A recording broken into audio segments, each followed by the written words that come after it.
Peshandeti and welcome to Inside Albania with me, Alice Taylor. Welcome to season 3. We are back again. And I thought I'd kick off the season with something a bit different. I have invited Albania's #1 rapper, Noizy, to the show. You might be thinking, why a rapper on Inside Albania? Well, when I first came to Albania 8 years ago, he was the first Albanian artist and musician that I ever heard, because I used to drink coffee in the same coffee shop every morning, and that was who they were listening to.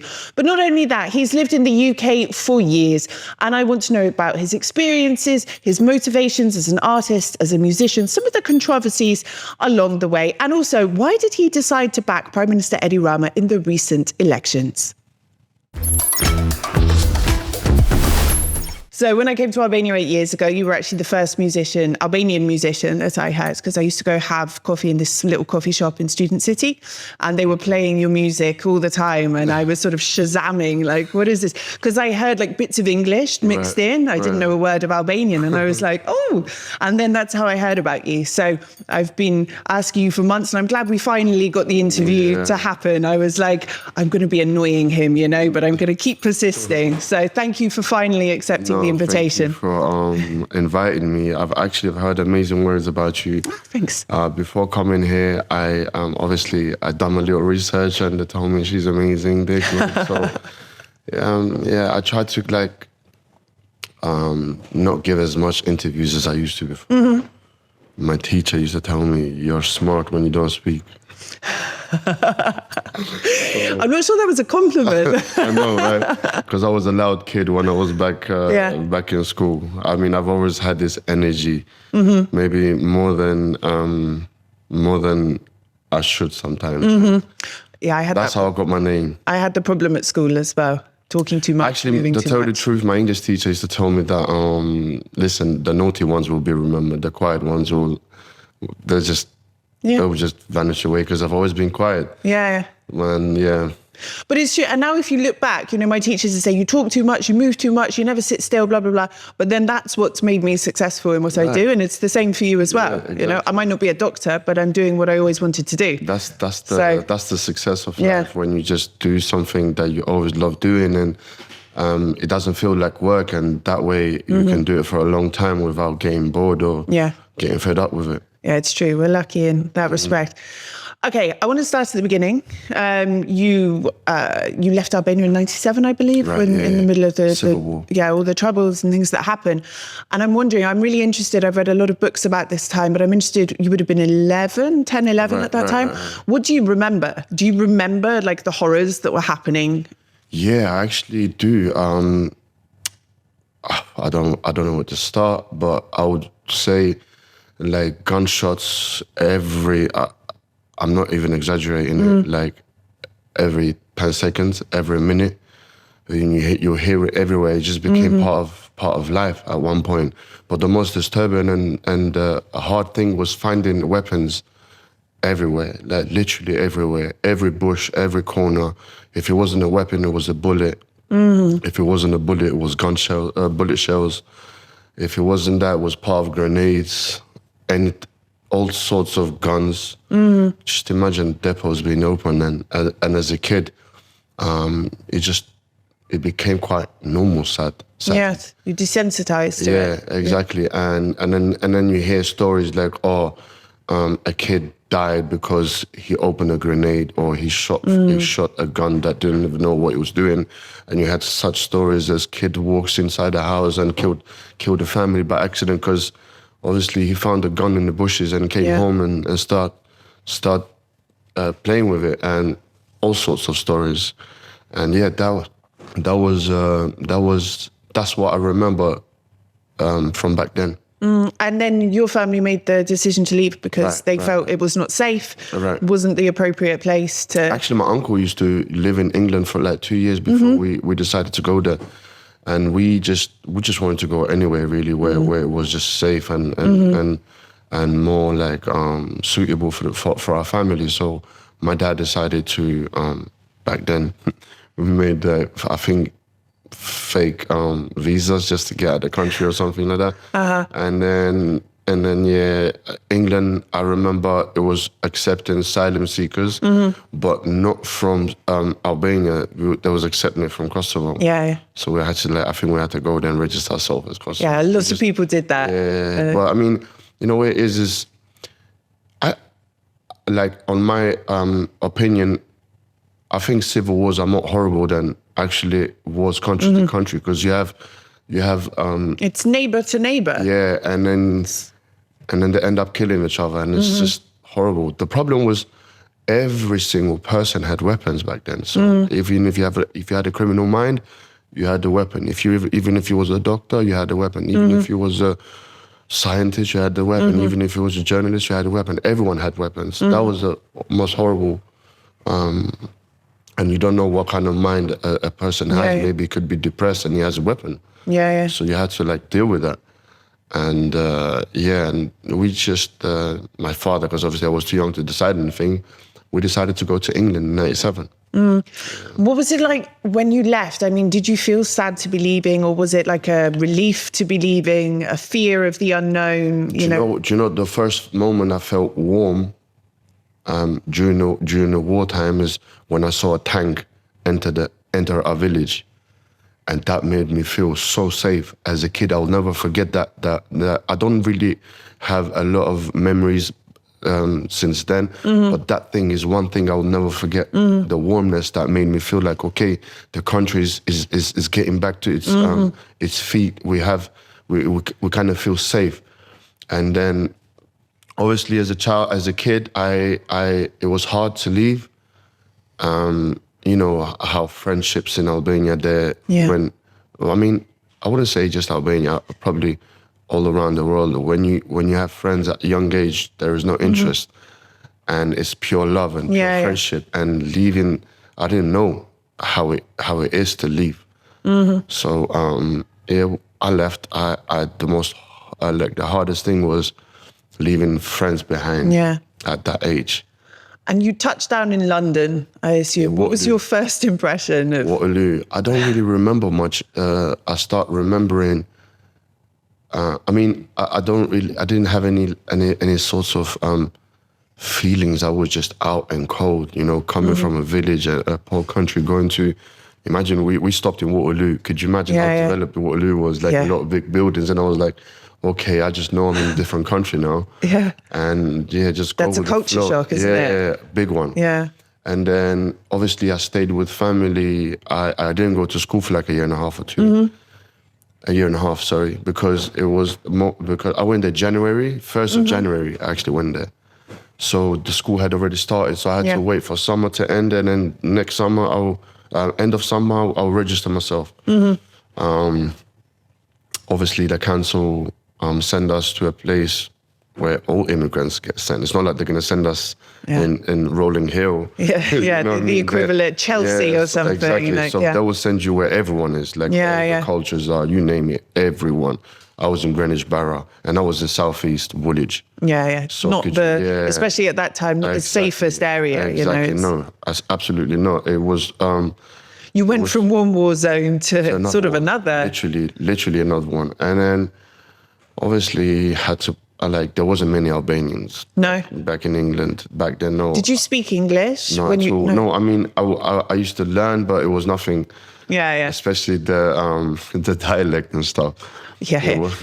I went with my husband's Albanian. He's from Dores. We went to London last year, and we walked past this taxi rank, and he could hear the taxi drivers talking, and he was like, "What country are they from?" I was like, "They're Cockneys," He was like, "That's not English." I was like, "Yes, it is," That's proper English. Yeah. Yeah. So obviously, learning from books in Albania was not helping at all. The only time I started to pick up is in school, because back home we would speak Albanian, so it wasn't really helping me. And then, that was the story, the small story. Yeah, but I'm curious, we talk about the culture shock. what were the biggest adjustments you sort of made in those years, language aside, you know? I mean, you're saying you were with lots of other immigrants as well, so maybe it was not as harsh a culture shock in a way.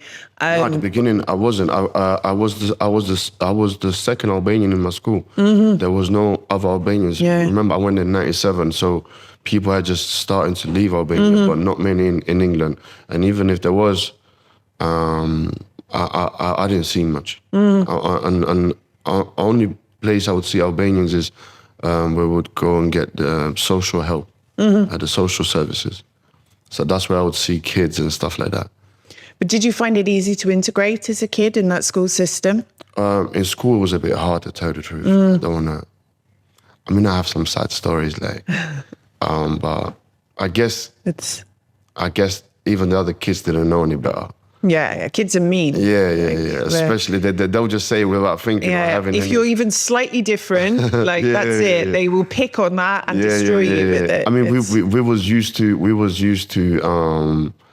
different. You know, when you don't have much as a poor country, as poor friendships, we just share anything. Like, all our toys, all our food. We grew different. Because hard times make you closer. But apart from that, like close side makes you more down to earth. When you have good times, you have nothing to worry about. It makes weak kids. So I was a different kind of breed in a sense. I don't know if I was better or anything, but I was just different. Yeah. And I remember one thing that I will never forget. I was in a lunch break in England, and I actually was like, okay, I'm gonna go to the quiet-looking kids. Those from England, so I was like, and mind you, it was the first time I see different cultures, different colors. Like, 'cause it is what it is. I've grown in a country where we didn't see other cultures apart from Albanian. Maximum would see Italians. I took my daughter to the UK for the first time 2 weeks ago, and she said very loudly on a train, "Mummy, why is that man's skin black?" And I was like, "Oh no," because she hasn't, but never in real life, right.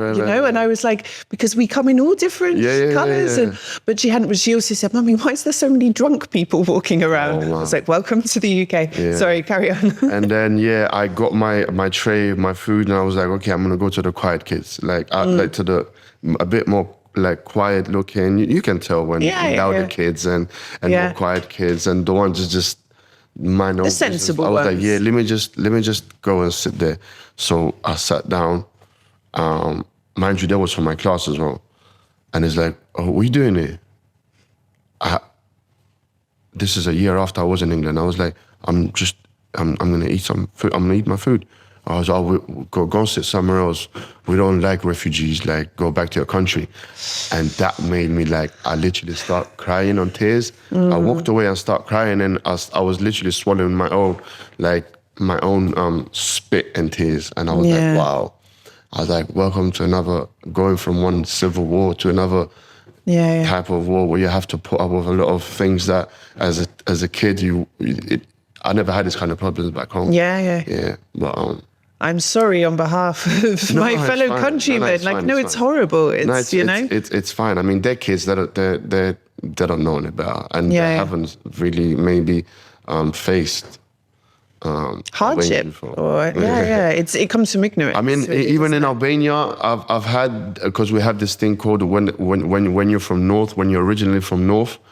they like to bully you here. But not now. Now being from North is a cool thing. But back then, back then I was like, oh no, don't. Like when someone would say, "Oh, you're from North," I was like, oh my God, because as a kid back then, I actually was able to tell the difference why the North are called like more like villages, and because I went to my dad's village, I would go there every summer, and then obviously they had absolutely nothing. I mean, Debra then, the roads there was like 6 hours. But I'm talking about the villages of Debra. Like the only way you can get to what's the village? Lubalesh is called. So it's not famous at all, but to get there, you had to walk for like 3 hours. Wow. Yeah, like barefooted, no cars, no and the only the road was made by I guess from people walking it so many times.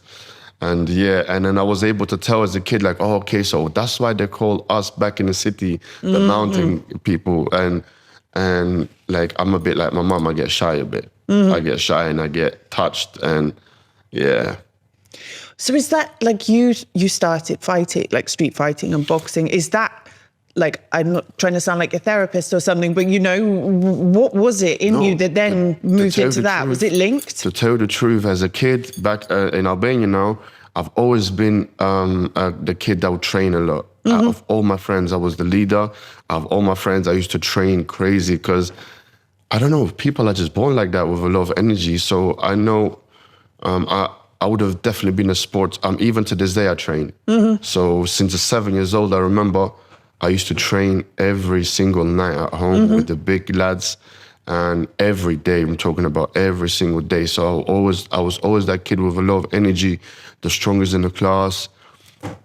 I used to look at the movies, Bruce Lee and Van Damme and all of that, and that just what I used to find myself. It clicked with you. Exactly. So I knew it, and I know now when I think about it that people are just born that way and they will never change. So I'm the kid that loves training.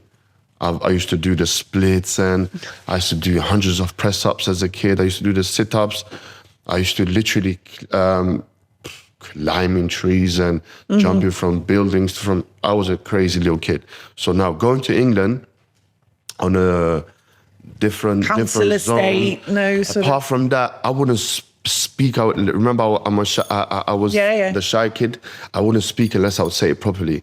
I wouldn't be friends with other people because I was embarrassed. I was shy. I always used to feel like I'm not enough to be a part of the community. And these kids are like a next level. I'm from a very poor, like, these things follow up with you knowing where you come from and where you are. And I'm like, and when people have treated you badly as well, I wouldn't. You carry it. That did hurt me, but that was just between me and them. The rest didn't know. I was a smart kid at the end of the day. I didn't take that to my heart and carried on with that all the time. It was just them three. And then I ended up becoming friends with the loud kids after that because I knew that's where I belonged. That's where my energy belongs, with the loud kids. Because I was only quiet because I couldn't speak. I was only quiet because I didn't know like how they are and how they are.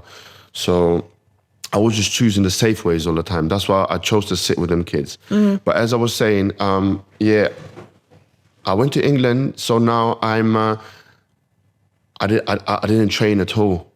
I didn't train. I wasn't training. I guess looking at it now, I was kind of depressed. Because you have all that excess energy in you as well. You have to... You put a lion in a cage and he's just standing there now. So at age of 12 or 13, one of my friends in school, Albanian, Eddie, his name is Eddie, is still one of my best friends now. And he actually now has a boxing club in Albania. Oh, cool. One of the most successful ones is OTR Boxing Promotion. So we turned everything, all our energies we put into positive things now, like all sorts. So it's like, I see you like you're, because when it came to PE, I was the fastest kid. I was the best in all English, in all London schools. I became number one javelin. I was like number one at all the classes around school, around England. Sorry, in my year, of course. And I was the best swimmer, and I was the fastest. So people knew when it came to PE, I was like the best out of the best from all the kids. So I was like, really, you go there? There's a boxing club? I never heard of boxing clubs before. So I went there. That was like one of the best days of my life. You found your niche, your people, your place.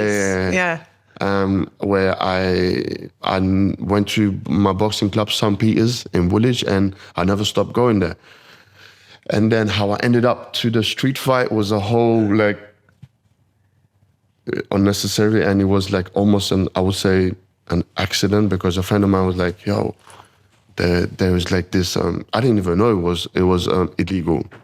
I didn't even know it was no gloves. I was literally end of 15, I was 16 years old, and I was fighting with men. But I was gifted. In boxing, I was gifted. I was a real talent. I've never lost a fight. And then because I put up a great performance on my first fight, it became viral. It became so viral that it went to the Boxing Federation and they actually banned my boxing license. So I was never able to box professionally because of and I was about to fight them few months. Yeah. So there was like, yeah. That was it. Yeah, that was it. They cut me. But then I was my teacher's favorite in my boxing class. So it was like, he got so angry, I was so upset and so sad. It was like, why did you do it when you had a great future? I was like, I don't know, I just got dragged into it. So, but everything happens for a reason. Yeah, I guess. You know? I guess. Like when bad stuff like that happens, I always try and think, okay, yeah, it's crap, but it's making way for something better. Which, in your case, 100%. It's not like you've not been successful doing something else, is it? And then and then I ended up still going to my boxing gym, to my boxing club, but I was just training there. I was training there, and then I was doing the street fight. But I done street fight from 16 to 18. So where did the music come in? Music was always a side dish in England because that's the only thing that comes for free. Like, especially living in the blocks where I used to live. Yeah, it's a big part of the life there. So it's the only thing, you play music and you play beats and it just, everyone's rapping there and it comes for free. Other than that, football is not free. Boxing, it was only £1. Yeah. Yeah, but, and then when my teacher saw that I'm gifted in boxing, I never used to pay anything. It was just like, just come, because they knew I would be somebody at the end of the day, and all that money that I didn't obviously pay, it would come back to him at one point. So they believed in me. But yeah, music was always like a side dish. Plus in school, my school was all schoolboys, Eaglesfield School. So music was just like every lunch, every break, there was kids doing freestyles and rapping. And yeah, and then... Did you ever think it would be a career though? 100% no. Yeah. No, but knowing now, when my teacher on 14 years old used to be like, so every day, bless him, he'll be like, Rigels, have you thought of what you want to do? I was like, no. And then he kept asking me every 2-3 days, you need to know what you want to do. You have to find out what you want to do in life. You need to because they keep asking you during that age. So to put you on that track, look, school, England has the best schools on the planet. The way they structure you, the way they build you up, I reckon part of a big reason why I'm who I am today is because of I was able to be educated in England for that long. I was in England. Yeah. It really does. You know, it has amazing school system, and I'm glad I was able to go to England, because I think one of the main reasons why I am who I am today is because of England, 100%, and I will never deny that. And what was I saying? Sorry? Music. So Yeah, how? So the teacher now will be like, every day, every 2-3 days, have you thought of it? I'm like, no, I can't click on. So I guess now I know why I never knew what I was going to do, because I would have never thought in a million years that I would be making music to this level for this long. But how did it become that? When did it start to become your career option? When I first came here. Because you came back here when you were 20. Was it? First I came at 18. And then I stayed 1 year, and then I went back again. And then I said to my friends, you know what, bro? Now when we're making trouble, the troubles are not small anymore. We're not kids anymore.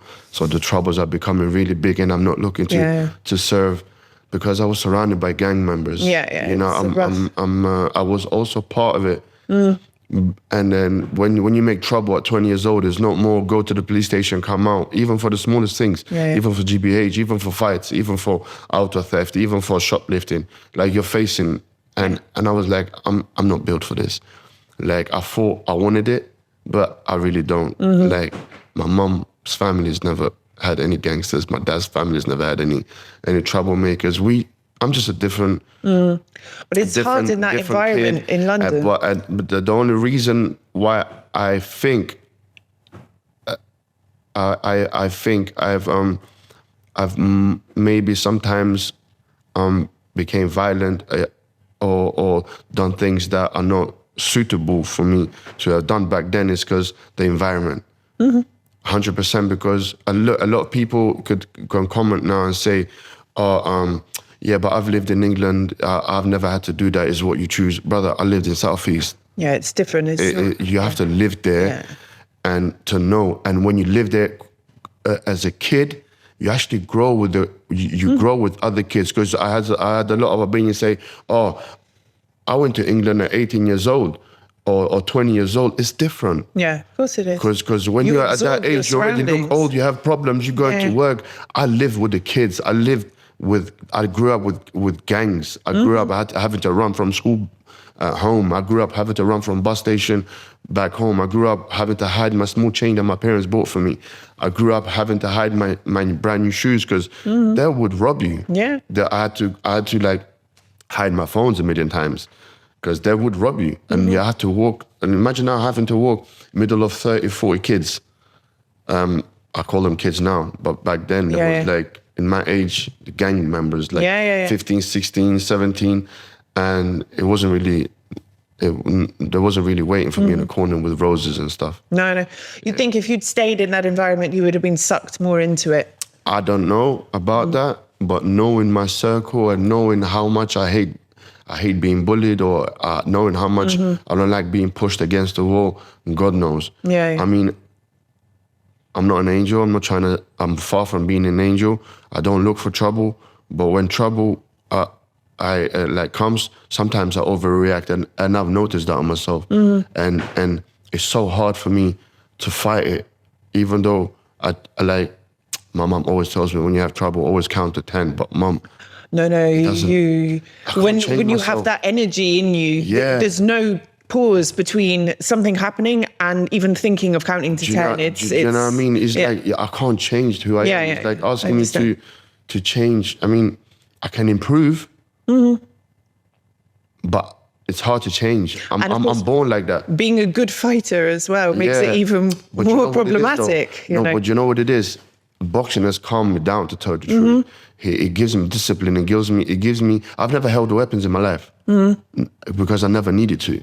I have never ever been a fan of weapons because I've never needed to. It gave me self-confidence. I knew, and I know what I can do if fights break out because I know what I'm capable of doing, like protecting myself and dealing with things in certain situations, which I think will get me out of without being injured or hurt. And that's why I encourage young kids to actually go and do sports. And I think boys and girls at one point, they will face trouble in life. Hopefully it's not their fault, but they have to protect themselves at all times. And giving a kid confidence, it will definitely make him stay away from weapons, I think, because he has self-confidence. He doesn't need to hold the weapons. He knows if trouble comes, he will be able to get away with it or sort it out in a way that is less harmful for people. Like, I'd rather have a fight than kill somebody. You know what I mean? I'd rather a fist fight, man to man, one-on-one, rather than having to carry weapons with me and doing things that I will regret all my life. Because if you kill somebody, both lives are ruined, yours and his. Now, like, we look at Albania and we look at the situation in London. My mum was a teacher in London, South London, for 45 years. So she knows quite well what it was like as well. But like here in Albania, I mean, we're lucky. It's safe. We don't yet have those sort of problems like they do in central London and some of the big cities. The youth are not running around. They don't have metal detectors in schools and things like that. But there was that kid that was killed last year, you know, and people saying, oh, we're going to start getting that culture here. You know, they're on TikTok, they're online, they're listening to rap music, they're listening to this, they're getting influenced, they want to emulate the people that they see. And I was thinking about it, you know, in America, every time, you know, they shoot up a school or something, they say, oh, it's the rapper's fault, you know. But like, do you think it's the role of a rapper to be a role model? Like, you're an artist, you're doing your music, you're talking about it's art. That thing of being a role model is something that's kind of forced on you. You know what it is? You know? I swear to God, I was thinking about it the other day. Do you know what I've noticed something wrong in Albania media as well? They make every criminal, they make it a VIP. They pump his name up. They say he's done this, he sold so many drugs, he killed so many people, and he's his got name this is car, everywhere. this house. He's got that and he's got this. And why'd you make every criminal a VIP? Why'd you make him famous? Why'd you make a kid Google who it is? Like literally in Albania, I've noticed that. I've seen some journalists that go on TV. There's about 2-3 of them. They're very famous. I don't really know the names. There's a boy, a woman, and a man. I can guess one of them, I think. Yeah, and bro, they mention every single criminal, how they done it, how they wait, how they plan it, and they keep, between these sentences, they keep mentioning their names. And every media, every TV, every newspaper, they just keep mentioning every single criminal's name. And not one time, but they caught him in Dubai. They caught him in Italy. And then they brought him here. And then they're sending him this much. He sold so much drugs. He's done so many of this. And these things are all online all the time. Especially at this moment of life where you don't need to go on TV anymore. Your TV is right here now. Yeah. You know what I mean? So that's what I think the biggest problem is, not music. 100% not music. It cannot be, because people just look at sometimes say, oh, Noizy, but you've done a song talking about drugs. Yes, I've done songs about talking about drugs, and I've done songs about fighting, and I've done songs about when I was poor, and I've done songs about don't do this. I do things what I see.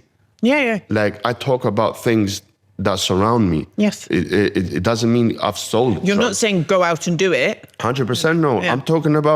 I'm talking about things that I see around me all the time. I've tried to do songs that motivate people. They don't work. Yeah. I swear to God, they don't work. I've done not one. I've done like over 20, over 30. These songs are the most played songs. And the moment you start talking about trying to be a little bit more myself, they're the ones that work. Yeah. Because I can't really go into it, because listen, I get fed.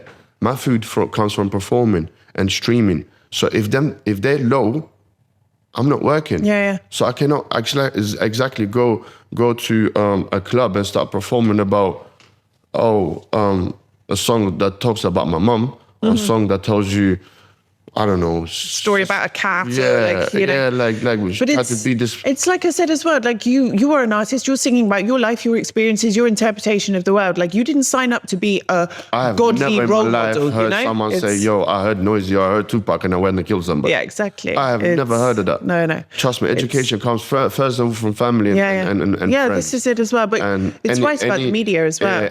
Any other talks how musicians are now the bad role models. No, musicians are not the bad role models.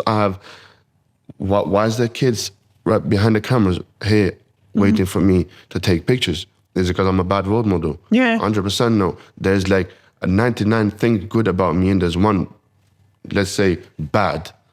And you want to pick on that? Yeah. No, you're an idiot. Sorry for saying that, but if you're just hating because you can't be where I am, and you just want to choose the easy way and just blame me on the artist, I'm sorry, but you're absolutely wrong. Yeah. I think in Albania especially, what's wrong is this media should stop making criminals famous and stop talking about their past life.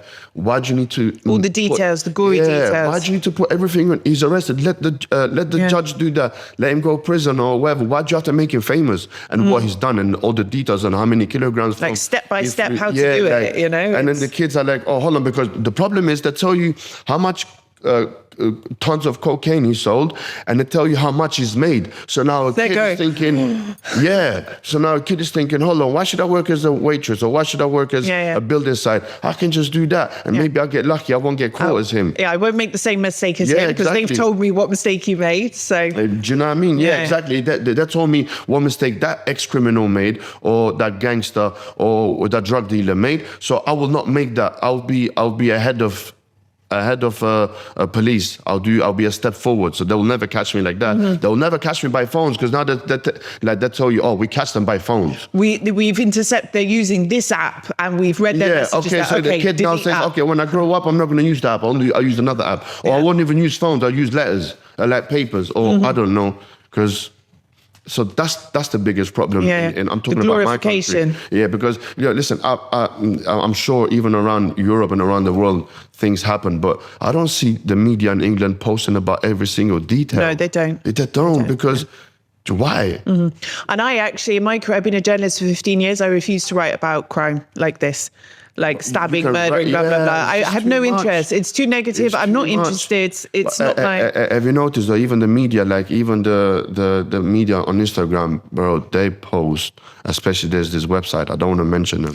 Please don't. On Instagram, bro, they post about, like, if they see a dead cat in your neighborhood or a mouse, and they'll be like, you wouldn't believe what's indoors. It's the government's fault.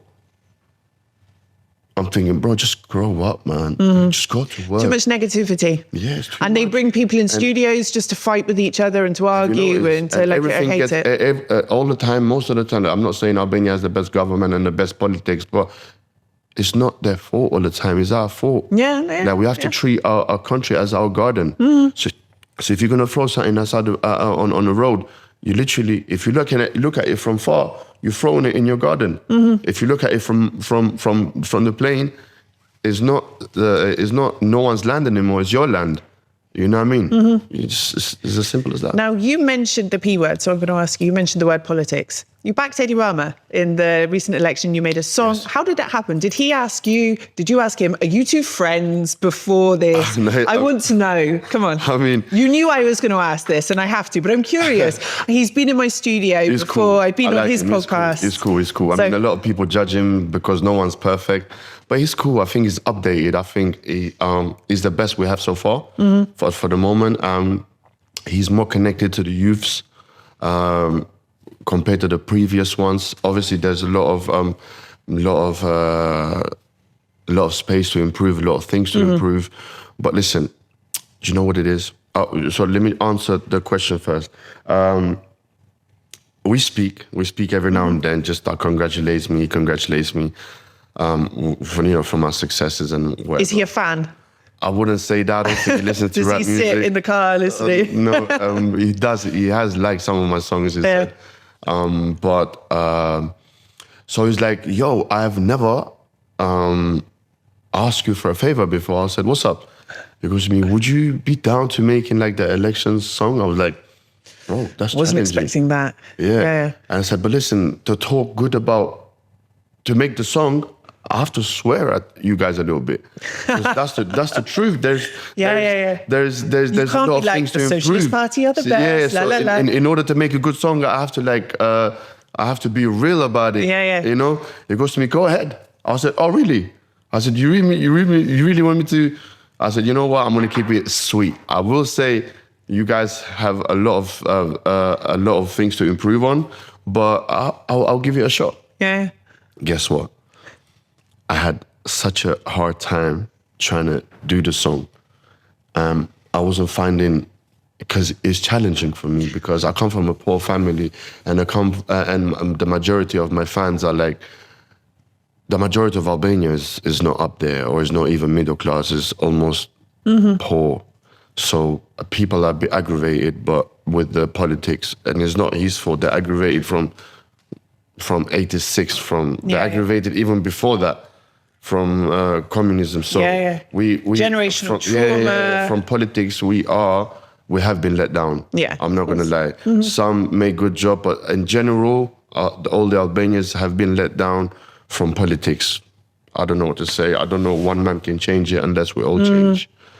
But I guess it's hard as well. Like, I paint, I write, and if someone commissions me to do something, I just sit and stare. I can't think of something. The inspiration has to come. Yeah, and when it comes. And people look at me as like, oh, he's that kid that made it from now. That constantly keep telling me, yo, don't back the politicians up. But listen, I live in a country. I live here as well. It's not like I don't live here. So I have to be part of this. So maybe I can change the politics, or maybe I can motivate them, because me and the Prime Minister not sometimes, but a lot of times I tell him, yo, this is wrong, or for example, there's something going on. Yeah. For example, we can fix that, or especially for the youth, let's make youth clubs and stuff, because that's one thing that I like about England. They had a lot of youth clubs, so kids, instead of staying on the blocks, they'll go on youth clubs and activities, it's really great. and counselling, and we have a lot of them kind of conversations. So, and then as I was saying with the song, at last day, I sent it to him and I was like, yo, I think I've made an amazing song. And he goes to me, send it.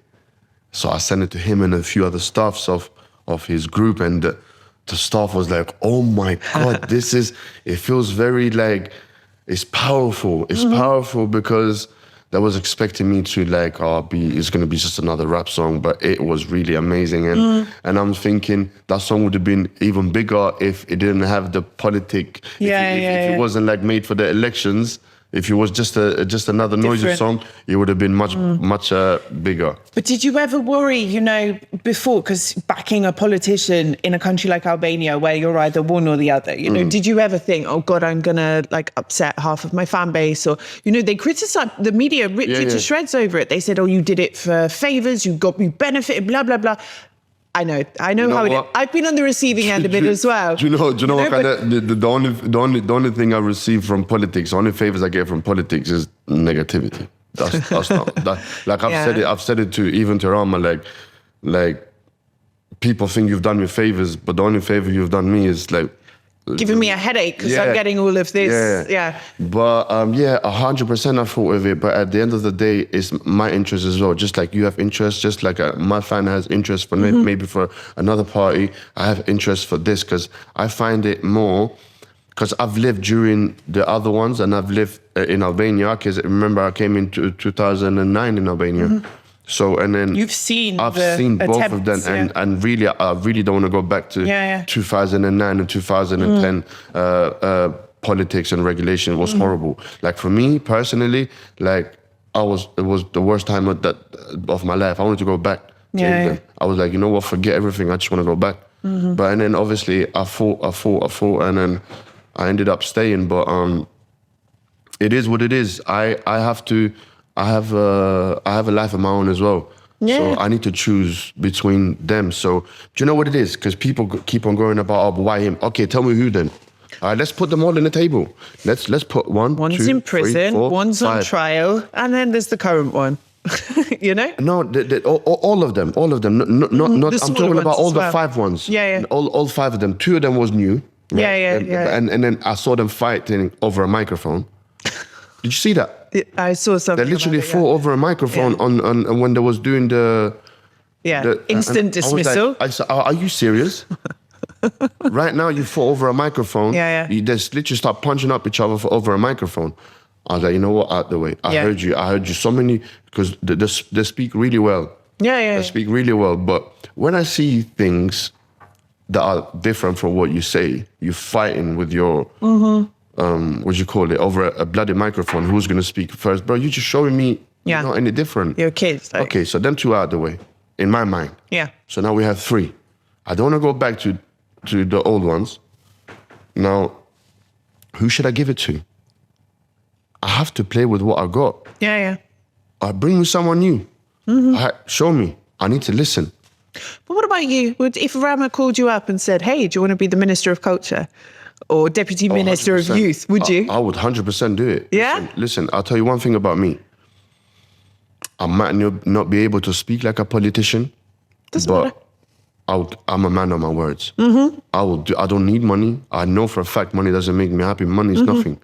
Like, I've only gone this far pushing my limits just to tick boxes, just to show people, listen, you can become really wealthy and whatever, rich, whatever you want to call it, even in Albania, even without having to do any drugs, That's why I've gone this far. Otherwise, I wouldn't have. I have enough money to live because nobody suffers for food in Albania. I swear, and I've noticed, like, more money you make, bigger castles you build, you always want to go and feel like, oh, I want to go and sleep outside. And I'm thinking, bloody hell, why is the humans are like that? They want to live in like, you build this whole big villa and whatever, and what makes you happy is when you sleep outside in a small, like in the nature. And I'm like, wow, that's the nature of human. Like, it's not all about luxury. It's about where you find peace. So if I was ever a politician and like the minister of culture, just say, or whatever, I'm a man of my words. I don't speak good, but I'll keep my promises. Is it something, now we've brought it up and you're open to the idea, is it something you would want to pursue, maybe 5 years, 10 years? That's another question. Like you're ticking so many boxes, not ticking so many boxes, you're smashing so many things music-wise. You know, is there going to come a point where you think, okay, I've done what I wanted to do there? Yeah, but the thing is, I get very involved emotionally with whatever I do. So Well, so do they in Parliament. Have you seen them fighting in Parliament? Yeah, it's ridiculous. It's ridiculous. I mean, what can I say? I get involved with things emotionally. I don't just do things just to do things. Yeah. Like when I do it, my family gets involved and my feelings get involved, and then I keep thinking of so I'm in between. Do I want to be the loved artist from everybody, or do I want to be for like 10 years, a politician was of 100%. You cannot make everyone happy. No, like you can do 1 million good things. The smallest things you do bad, they'll kill you for that. Yeah. You know what I mean? So I'm in between. Like, do I want to be the loved artist and be remembered as the kid who made music and came from nothing to something, or do I want to be that kid and then after he done another 10 years or I don't know 15 years politics, and even if I smash it, even if I'm become I don't know the biggest, you cannot make everyone happy. No. There will always be space for people to say things about you. So I'm in between that. But if I ever do it, I will be the best politician ever.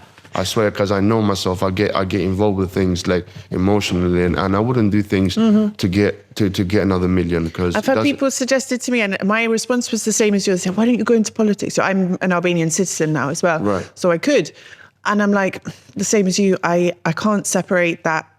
I can't detach myself emotionally from my work and what I do and what I think and what I feel. And okay, I have to deal with the criticism as well, but it's a whole different scale when you're a politician, you know. And it's and it's a big responsibility, because like a lot of people can just blame Rama for whatever the weather. Or they're doing corruption, but listen, he asked me this question. I was like, because I said to him, what fans say to me, I say to him, I was like, why don't you? Because I was like, why don't you do this? Or why'd you let them do that? He goes to me, listen, how many workers do you have?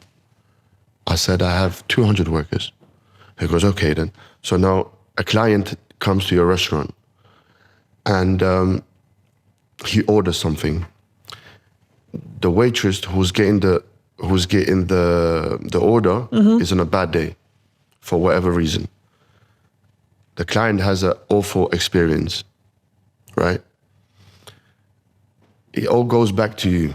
He doesn't care about the waitress. It's all about, in your restaurant, and they leave a bad review. It's like, in your restaurant, I had the worst time of my life. The food was horrible. The service was crap.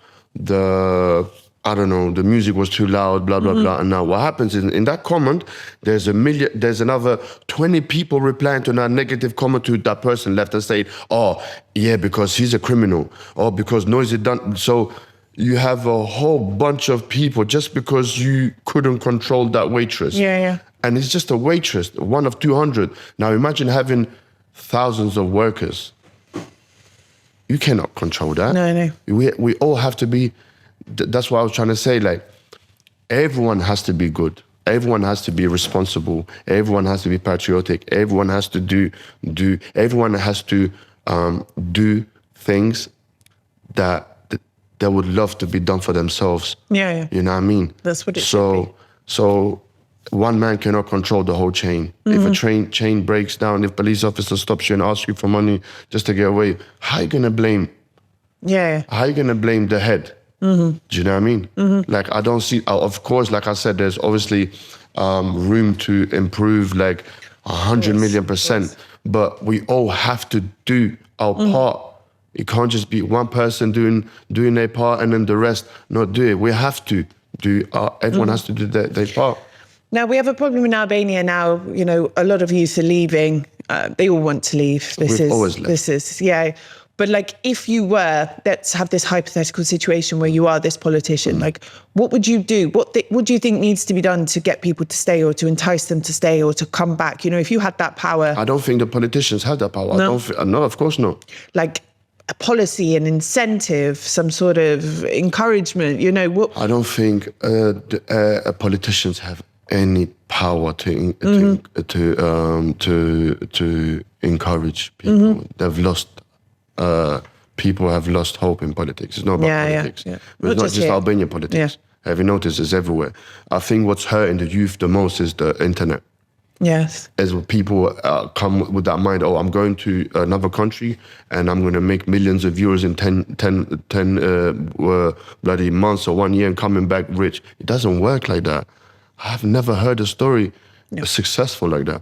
I've never heard someone say, okay, I went to X country, I made millions of euros and I came and I built this big hotel and now I'm living large. No, it doesn't. I've never heard a successful story like that. It doesn't work like that. I don't think politicians have or businessmen, or I don't think there's a type of structure that can tell these youths to don't leave, don't immigrate. Albanians have always done that for thousands of years. Always. We've always gone to another person's garden thinking their garden is greener than ours. Like, it is like that. I think it's because, I'm not saying about everyone, but there's this type of laziness going on around the world. They want the youth, they want everything quickly. Especially in the Balkans. Have you noticed how many coffee shops there is? Like, it's always full. Yes. And that's like, it's disturbing. Because you're thinking like, where'd you get the money from? I know maybe you're not drinking much, but look, I'm the perfect example that coming out from this country, being able to achieve big things for myself and my family. People say, yeah, but you're a singer. That doesn't matter. It's the hard work, the hours. I swear, today is my 70th show. That's work for me. It's not music anymore. It's not fun and games anymore. It's traveling thousands and thousands, 35,000 kilometers for 2 months. It's not jokes. It's not fun and games anymore. It's risking life. It's like, to get here, there's a lot of sweat and tears. So it's not ha anymore. It's not tra-la-la anymore. It's not luck. You woke up one morning, someone handed you a contract. 100% no. And you just, like, my advice to the kids, to the youth, sorry, not kids, don't change your job. Like, work in one thing. Don't change it. Don't leave. I don't know what the circumstances are. I don't know why, or like. And you have to start at the bottom. If it's for petty things, do not change your job. Like, because I've noticed, for example, waitress, because I keep talking about waitress because that's why I own a restaurant and bars. So there's this phenomenon that goes, before summer, they leave. They go to South because they get bigger tips and bigger wage. But that's 2 months and you have to start again. What are you going to do for the rest of the year? Yeah, you have to start again from beginning. And then you have to go look for a job again. And then you just keep finding yourself going on small circles. And then you realize, hold on, I'm 30 bloody years old now. And I just lost my life chasing fun and work. But it doesn't work like that. No. You need to work, build up something. It takes 3 generations to be able to own something with this wage, not just here. Because people think, oh, okay, I'm going to go to Germany or England and I'm going to buy a house. Money. Brother, you will not make more than £300-400 in England because you have to pay everything. Yeah, friends I went to school with, my age, 38, a lot of them don't have their own houses still. They go to Germany or Switzerland or Italy or whatever, and they're like, okay, I'm going for, it's probably better schools and better hospitals and, I don't know, like institutions are faster and whatever the weather, but don't come up with the thing that you're going to make money if you're going to work properly, like legit way. Yeah, it doesn't. You're not going to make money. After your taxes, you're not going to make money. I know. My uncle's been working for 20 years in England. At the end of the month, he doesn't save more than £300-400. Yeah. What are you going to do with that? But that's 4,000 a year. It's the same in here. It's the same in here. But at least here, you're at home. You've better got better weather. You got better food. Safer. It's safer. It is safer on the street here, isn't it? Yeah, Come on. because there's not millions of cultures.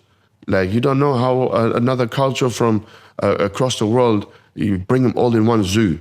Could you imagine all the animals of the world, bringing them in one zoo, in a small zoo? Because I'm not even talking about the whole England. I'm talking about parts of London where's the biggest crowds. You know what I mean? That's why Bristol, London, where I lived, you know, there's areas there. Please don't go, you know. So, yeah, I mean... Can I ask you about your daughter? Yeah, you can. I don't have to. We can... No, it's fine. How old is she now? She's 18. She's 18. Wow. Yeah. What's her direction in? What's her, like, dream? Has she inherited your musical talent? No. No? Thank God. Apart from music, I'm also a great cook. And I obviously, I know for a fact, knowing myself now, if I wasn't going to be a musician, I would have been a chef, and I would have been the best. I would have been in the best Albanian chef. I probably would have had a Michelin star, and I still would have made a big career. Yeah.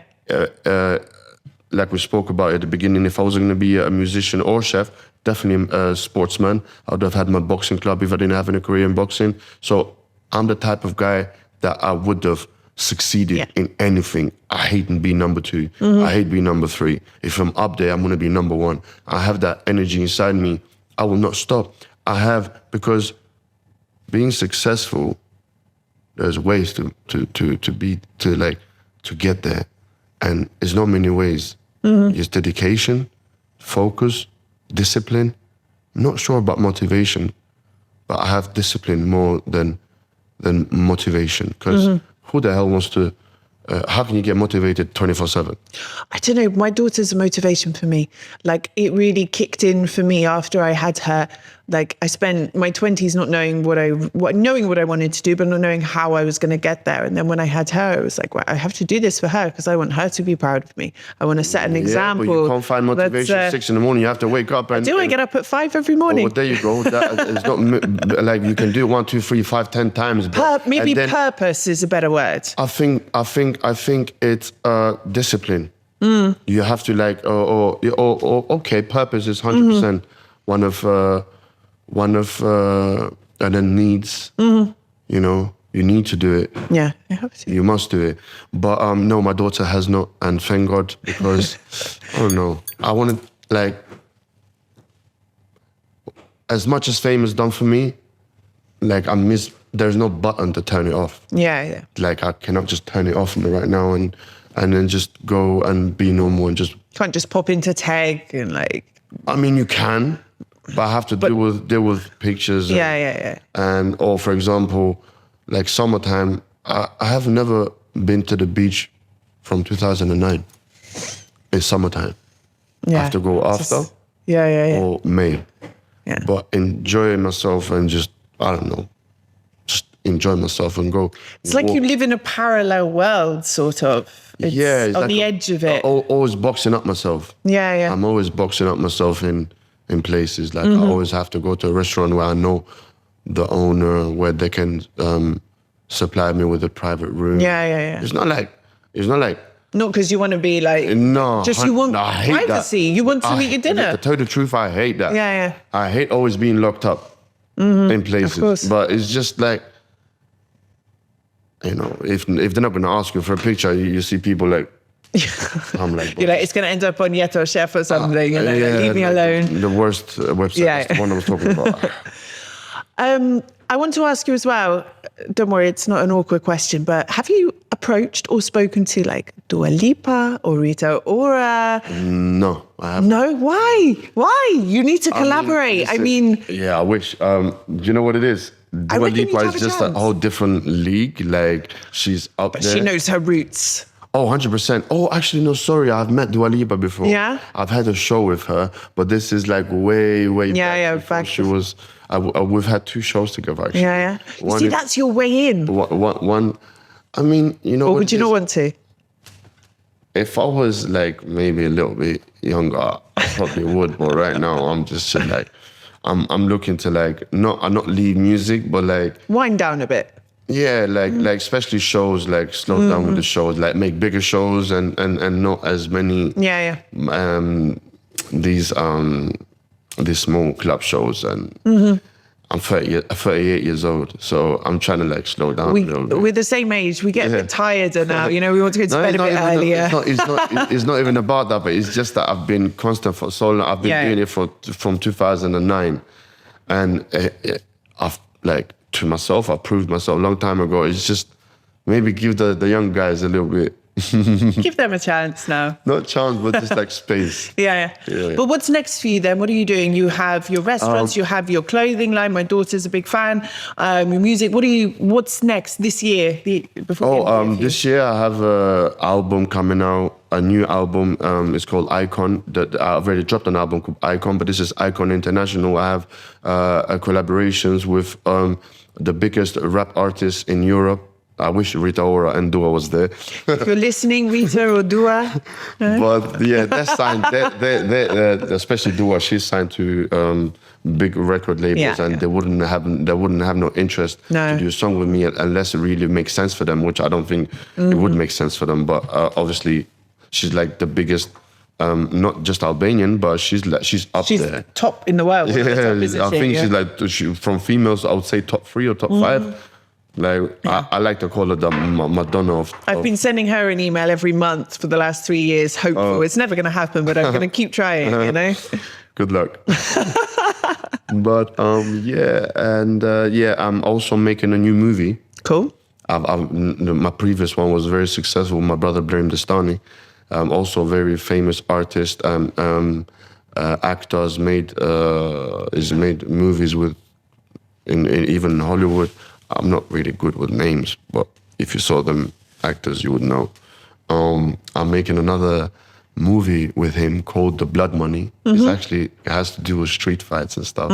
It's not my life story, but it's an amazing movie. It's going to be 15 plus. Influenced by your life, by events that may have happened in some way? I mean, no, actually, we just, I mean, a little bit, 100%, a little bit, but I think it would sell good. I think it would sell good. I think it would be great. And after that, we're doing Troubleshooters too. The continue of the last one that we had. That will be sometime in March or April next year. But this year, I'm dropping one album, one mixtape with the boys. And I'm also shooting the movie in Blood Money. You're busy. Yeah. And clothing? The clothing it never stops. We have 4 drops every year. In between the 4 drops, we also have 2 mini ones. So we do 6 drops every year, like winter, autumn, spring, and summer, which is really going great. It's amazing. It's a growing brand. I think in the future will be like really big. We sell more than Nike in Albania or Adidas. Really? Yeah. Like cool. we absolutely smash it. Yeah. I mean, it feels like every Albanian love it. With the quality is amazing as well. We obviously improve it by every comment we get, every review we get. We improve. We try to do our best. The quality is top quality. I've never stopped. Obviously, it's like it could be maybe one has a problem because machines do it. It's not like. But my daughter's had her favourite T-shirt for 3 years, and it looks exactly the same as when I bought it. Really? So I mean, the quality is. Obviously, it matters a lot the way you wash it as well, because a lot of people they don't read how in what temperature to wash it.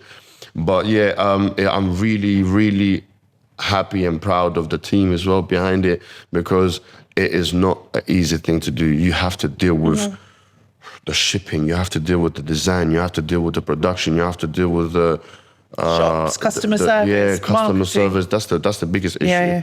And then you have to deal with workers trying to be correct. And the thing is, clients who buy clothes, they can easily send the boss a message saying, the worker was rude. So I'll go straight to the manager and say, hey, talk to that worker at this time, this day, she was being rude and said this to the client. And tell them don't do it again, because they can easily write to the boss. Because it's a known. So we have them kind of issues as well. But I mean, like obviously the clients need to understand, like, just because he's a worker and should be polite, it doesn't mean his or her day had the best day. Like we all humans, we all have bad days. We all have bad moments. So I apologize for the inconvenience if they did come out as rude to you. Sometimes they're rude. Yeah. They wouldn't be, but sometimes, like, because I see myself as well, like, people ask me, like, the most annoying thing that I hear is, can I have a picture? The problem is, it's been like that for 15 years. And sometimes when I'm like, I'm eating, it's like, but why are you rude? I'm not rude, I'm eating. Don't expect me, just because I'm an artist, to be happy all the time. On demand all the time as well. I'm not happy all the time. I have problems. I live, I bleed. I cry. I have a mom, dad, daughter, sister. I'm a manager. I'm an artist. I wake up to 30 different messages every day with different, they ain't got to do with music. Not just music, just one thing of the tree.